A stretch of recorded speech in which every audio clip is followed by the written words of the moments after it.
আজকের এই সকালে আমি একটা খুব গুরুত্বপূর্ণ বিষয় নিয়ে আলোচনা করতে চাই, আর সেটা হলো বর্তমানে কিছু পুরোহিত, কিছু পালক, কিছু প্রচারক তারা এই বলে প্রচার করছে যে স্বর্গে যাবার জন্য যে কোনো পথ দিয়ে যাওয়া যায়, এবং তারা উদাহরণ হিসাবে বলছে যে ঢাকায় আসবার জন্য অনেক সময় আমরা রিকশায় আসতে পারি, ভ্যানে আসতে পারি, বাসে আসতে পারি, প্লেনে আসতে পারি, যে কোনো পথ দিয়ে আমরা ঢাকায় আসতে পারি।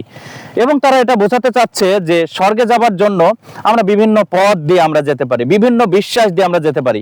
কিন্তু আমার কাছে একটা বিষয় লাগে, এটা বাক্যের আলোকে যদি আপনি দেখেন, যোহন 14 অধ্যায় 5 থেকে 7 পদ, থোমা যখন যিশুকে জিজ্ঞাসা করছেন যে প্রভু পথ কিসে জানিব, তখন যিশু উত্তর দেয়, আমি পথ, সত্য, জীবন, আমার দিয়ে না আসিলে কেহ পিতার নিকটে আসে না। সুতরাং আজকে বলতে চাই, এটা আমার ব্যক্তিগত মত, যিশুবিহীন কেউ স্বর্গে যেতে পারে না, যিশুকে বিশ্বাস ছাড়া কেউ পরিত্রাণ পেতে পারে না।